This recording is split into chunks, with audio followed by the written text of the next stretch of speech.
سلام كبرات تخاتلتي داسني اكسترا نحجي باستدالو زيناتات بريزيدنت نيجيريا نسباي غوالو سلطان بمهابو ازرارب كوين زل زعبا غبصي ابدوبات قازا التسلاسلو زل هنصات نمسلات ايرتراويان سدتنياتات زطابق ايرتراو محبر مزعباتي امونغو دوبات ايرتران تግራይን ኣብ ልዕሊ ስግረዶብ ዝመጽ ኤርትራውያን ዝፍጸም ዘሎ ጨውያ በዝምልከት ናብ ግዝያዊ ምምሕዳር ክልል ትግራይ ከምኡ ድማ ናብ ዓለም ለኻውያን ትካላት ዘቕረበ ጻውዒት መብጻሕ ፕሬዝደንት ብራዚል ሉላ ዳ ሲልቫ ናብ ኢትዮጵያ ዝምልከት ዘሎ ጸብጻብን ካለን ዘጠቓልል ክኸውን እዩ። ኣብዛ ቻነል ድማ ናይ ወትሪ ተኸታተልቲ ንምዃን ሰብስክራይብ ክትገብሩን ነታ ናይ ደወል ምልክት ክትጥውቁን ብኽብሪ ይዕድመኩም።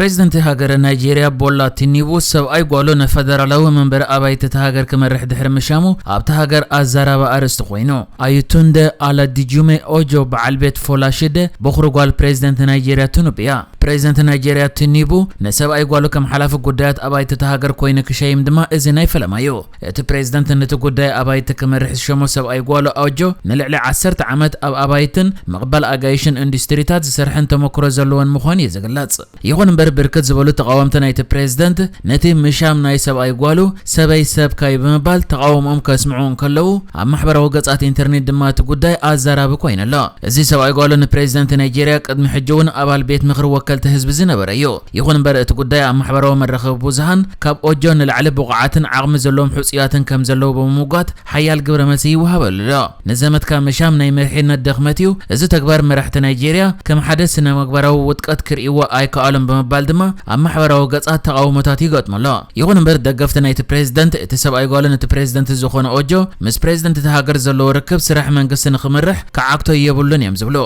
ات بريزيدنتن اغلغلوت ابايتن ممحدارن مبربارن بمحلانيو نتي تمكرو زلو سباي قالو شي مو زلو كبليوم كلا خلل زفتن زلو اوجز مرح زلو تكال عمل نيجيريا بتمططن واغا ابايتن مركب زي حجز يتباهيلو كم زمن يقمت ات منقست بزعبات الشمات نستوهب نقفيتا كساب حج ذهابو ملس يلن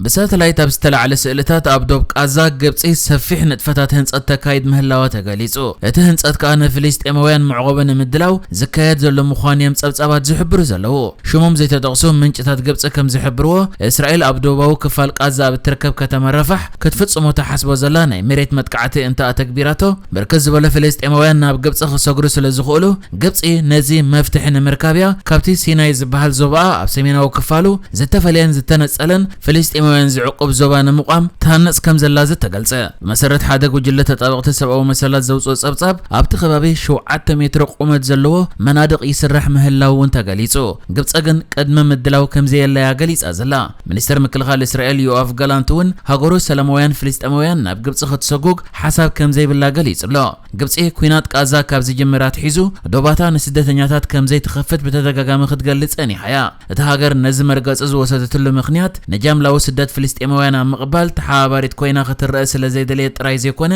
በሰንክ ቆጠባውን ጸታውን ስክፍታታቱን ምዃኑን ይገልጽ ቀዳይ ሚኒስትር እስራኤል ቤንያሚን ናታንያሁ ወላኳ ማሕበረሰብ ዓለም መጠንቀቕታን ተሃበ ኣብታ 1.4 ሚሊዮን ፍልስጤማውያን ተዓቂቦም ላ ዘለው ረፋሕ ትበሃል ከተማ ሰፊሕ መጥቃዕትን ንምፍጻም መደብ ከም ዘለዎ ይፍለጥ እስራኤል ሓይልታት ሓማስ ኣብታ ከተማ ከም ዘለውን ክእለዩ ዝግብኦም ይኣትብል በተወሳኺ ከሳብ ሕጂ ሃለዋቶም ዘይተፈልጠ 130 እስራኤላውያን ጅሆ ኣብታ ከባቢ ተታሒዞም ከም ዘለው ያተኣምን ኣብ ልዕሊ ራፋሕ ከካየት ተሓሲቡ ዘሎ መጥቃዕቲ ቅድሚ ምጅማሩ ነቶም ኣብኡ ዝነብሩ ሰላማውያን ሰባት ናብ ሰሜናዊ ክፋል እታ ከተማ ናብ ዝርከብ ክፉት ቦታ ክጉዕዞ መምርሒ ይባላ ናታንያሁ ኣብቲ ዘይንጹር መደረኡ ኣብ ሰሜናዊ ራፋሕ ዝጸረግናዮ ከባቢ ብምባል እቶም ተመዛበልቲ ዝኸድሉ ቦታ ይጠቂሱ እዚ መደረ ግን መጥቃዕቲ ንምፍጻም ዝተወጠነ መደብ ገና ኣብ መጀመርታ ከም ዘሎ ይዘመልከት እስራኤል ኣቀዲማ ኣብ ሰሜናዊ ቃዛ ኣብ ዘካየደቶ መጥቃዕቲ ፍልስጤማውያን ካብ ሰሜናዊ ቃዛ ወፂኦም ናብ ራፋሕ ክጉዕዞ አዚዛ ነይራያ ናታንያሁ በሐሙስ ኣብዛሃው መግለጺ ሲቪላውያን ካብ ዞባ ኩናት መሰውጻና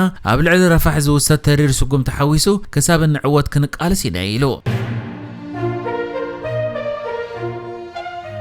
نسباو مسالات إيرتراوያን ስደተኛታት ዝጣበቕ Human Rights Concern ኤርትሪያ ዝተባሃለ ሓደ ተጣባቂ ማሕበር ካብ ኤርትራ ብስግረዞም ናብ ትግራይ ኣብ ልዕሊ ዝኣተው ኤርትራውያን ስደተኛታት ብዘይ ሕጋውያን ኣሰጋገር ደቂ ሰባት ዝፍጸም ዘሎ በደላት ድሕሪ ምኹናን ግዝያዊ ምምሕዳር ክልል ትግራይ ነዚ ዝፍጸም ዘሎ በደላት ንምክልኻል ዝከኣሎ ክገብር ጻውዒት ኣቕሪቦ እቲ ናይ ኤርትራ ትካል ሰብኣዊ መሰላት ዘርጊሑ ኣብ ዘሎ ጸብጻብ ካብ ኤርትራ ዶብ ሰጊሮም ኣብ ክልል ትግራይ ዝኣተው ኤርትራውያን ስደተኛታት ኣደዳ ጨውያ ይኾኑ ኣለዎ እቶም ነዞም ስደተኛታት ዝጨው ዝዓብዩ ዘለዉ ድማ ካብ ስድራቤት ግዳያት ገንዘብ ይሓቱን ደጊሞም ድማ ናብ ካልኦት ገበነኛታት ይሸጥዎን እዮም ዘለዉ ድሮ ግዳያት ዝኾኑን ካብቲ ኣሰቃቂ ኩነታት ሃዲሞም ህይወቶም ዘውፅኡን ገለ ኤርትራውያን ስደተኛታት ኣብዚ ሃብዎ ሓበሬታ እንዳተቆጥቆጥን ከለዉ ብቴሌፎን ምስ ኣዝማዶም ከም ዝራኸቡ ከም ዝግበርን በዝሒ ዝተጨውዩ ኤርትራውያን ድማ ብቁልጡፍ ይውስኽ ምህላውን ገለ ኣባላት ስድራቤት ከዓ ንሓደ ሰብ ካብ 4500 ክሳብ 5000 ዶላር ኣሜሪካ ዝበፅሕ ገንዘብ ክኸፍሉ ይሕተቱ ከም ዘለውን እቲ ክፍሊት ምስ ተፈጸመውን ገለ ግዳያት ኣብ ክንዲ ዝፍትሑ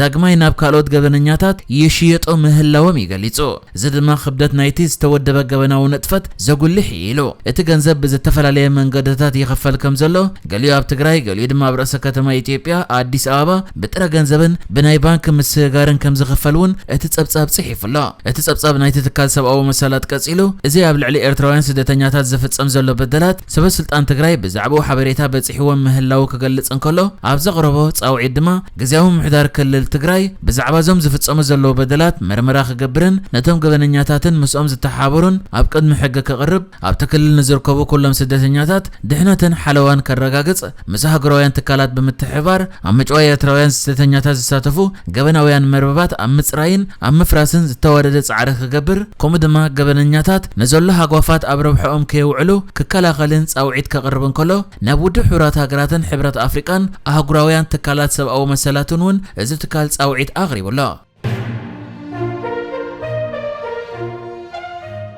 ኣብ ኢትዮጵያ መብጻሕ ዘካይድ ዘሎ ፕሬዝደንት ሃገረ ብራዚል ሉዊዝ ኢናሲዮ ሉላ ዳ ሲልቫ ኣብ ዋዕላ መራሕቲ ሃገራት ሕብረት ኣፍሪቃ ይሳተፍ ዘሎ ኮይኑ ምስ ቀዳማይ ሚኒስትር ኢትዮጵያ አብይ ኣሕመድ ከምኡ ድማ ሚኒስትር ወጻኢ እቲ ሃገር ታየ አጽቀሥላሴ ተራኺቡ ከም ዘተየውን ተገሊጹ ፕሬዝደንት ብራዚል ሉላ ዳ ሲልቫ ምስ ቀዳማይ ሚኒስትር ኢትዮጵያ አብይ ኣሕመድ ኣብ ዝገበሮ ርክብ ነተን ክልተ ኣባላት ሃገራት ብሬክስ ዝኾና ኢትዮጵያን ብራዚልን ኣብ ዘገድሱ ጉዳያት ከም ዝተዛተዩ ክገልጽ እንከሎ ኣብ ንግዲ ውሕስነት መግብን ኣተኲሮም እውን ዝርብ ከም ዘካየዱ ተሓቢሩ ፕሬዝደንት ብራዚል ሉላ ዳ ሲልቫ ናብታ ንሳውን ኣባል ብሬክስ ኮይና ዘላ ግብጺ ምብጻሕ ኣካይዱ ምስ ፕሬዝደንት ግብጺ ዓብዱልፈታሕ አልሲሲ ድሕሪ ምዝታይዩ ናብ ኢትዮጵያ ብምምጻእ ምስ ቀዳማይ ሚኒስትር ኢትዮጵያ አብይ ኣሕመድ ክራኸብ እንከሎ ካብቲ ሎሚ ጀሚሩ ዝካየድ ዋዕላ መራሕቲ ሃገራት ሕብረት ኣፍሪቃ ድማ ክሳተፍ ምዃኑ ተገሊጹሎ ከም ዝፍለጥ ግብጽን ኢትዮጵያን ካብተን 5 ሓደሽተ ኣባላት ብሬክስ ኮይነን ካብ ዝሓለፈ ወርሒ ጥሪ ጀሚሩ ኣባልነተን ሙሉ ብምሉእ ዝጸደቐለን ሃገራት እየን ኣብ መንጎ ኢትዮጵያን ብራዚልን ኣብ ዓመተ 2023 ጥራይ ናይ 23.8 ሚሊዮን ዶላር ንግዳዊ ምልውዋጥ ዝተገብረ ኮይኑ መራሕቲ ክልተን ሃገራት ገይሮም ኣብ ዘለዉ ርክብ ድማ ነቲ ዘሎ ንግዳዊ ምልውዋጥ ንምዕባይ ጻዕርታቶም ከዛይዱ እዮም ተረዳዲኦም ብጀካዚ ፕሬዝደንት ብራዚል ሉላ ዳ ሲልቫ ኣብ ዋዕላ መራሕቲ ሃገራት ኣፍሪቃ ሓደ ካብቶም ውሑዳት ዘ ኣፍሪቃውያን መራሕቲ ሃገራት ኣብቲ ዋዕላ ዝተሳተፉ ብምዃን ኣብ ጎኒ እቲ ዋዕላ ምስ ዝተፈላለዩ መራሕቲ ሃገራት ኣብ ዝተፈላለዩ ጉዳያት ኣተኲሩ ክዘራረብ ምዃኑ እውን ተገሊጹሎ ኣብ ኢትዮጵያ ዋዕላ መራሕቲ ሃገራት ሕብረት ኣፍሪቃ ንምስታፍ ዝርከብ ፕሬዝደንት ሃገረ ሶማል ሓሰን ሼክ መሐሙድ ሓይልታት ጸጥታ ኢትዮጵያ ናብ ዋዕላ መራሕቲ ሃገራት ሕብረት ኣፍሪቃ ከይኣቱ ክኽልክልዎ ከም ዝፈተኑ ከሲሱ ትማሊ ኣብ ዋዕላ መራሕቲ ሃገራት ሕብረት ኣፍሪቃ ንምስታፍ ናብ ኣዲስ ኣበባ ዝኣተወ ፕሬዝደንት ሶማል ሓይልታት ጸጥታ ዝገብርዎ ዘለዉ ተግባር ነቲ ሕብረት ዘይኽብር ክብል ከሲሱ ፕሬዝደንት ሶማል ሓሰን ሼክ መሐሙድ ሓይልታት ጸጥታ ኢትዮጵያ ናብቲ ዋዕላ ዝካየደሉ ዘሎ ቦታ ከይኣቱ ፈተነ እኳ እንተገበሩ ድሒሩ ግን ኣብቲ ኣኼባ ክሳተፍ ከም ዝኽኣለ ገሊጹ እቲ ፕሬዝደንት ንጋዜጠኛታት ኣብ ዝሃቦ መግለጺ ሎሚ ንግሆ ኣብ ዕጹው ኣኼባ እቲ ማሕበር ንምስታፍ ካብቲ ዝሓደረሉ ሆቴል ክወጽእ ኣብ ዝፈተነሉ እዋን ሓይልታት ጸጥታ ኢትዮጵያ ነቲ ጽርግያ ዓጺዮም ካብቲ ሆቴል ንኸይወጽእ ከልኪሎሞ ከም ዝነበሩ ይከሲሱ ይኹን እምበር ፕሬዝደንት ካልእ ሃገር ካብቲ ሆቴል ወጺኡ ብመኪና ናብቲ መአከቢ ቦታ ክበጽሕ ኣብ ዝተጓዓዘሉ እዋን ንሱ እውን ናብቲ መአከቢ ቦታ እንተበጽሐ ዕጡቓት ወተሃደራት ግን ኣብ ቅድሜና ደው ኢሎም ናብቲ ቀጽሪ ከይነኣቱ ከልኪሎምና ኢሉ ነዚ ፍጻመ ብዝምልከት ሚኒስትር ወጻኢ ጉዳያት ሶማል ኣውፂኡ ኣብ ዘሎ መግለጺ መንግስቲ ኢትዮጵያ ልኡኽ ፕሬዝደንት ሶማል ኣብ ዋዕላ መራሕቲ ሃገራት ሕብረት ኣፍሪቃ ከይሳተፍ ዝገብሮ ዘሎ ፈተነ በትሪ ንኹንኖ ኢሉ እቲ ተግባር ንዲፕሎማስን ኣህጉራዊ ሕግታትን ዝምልከት ጥራይ ዘይኮነ ኣንጻር እቲ ናይ ቀደም ልምዲ ሕብረት ኣፍሪቃ ዝኸይድ ስለ ዝኾነ እቲ ሕብረት ኣብቲ ጉዳይ ናጻ መርመራ ከካይድ እውን ጻውዒት ኣቕሪቡሎ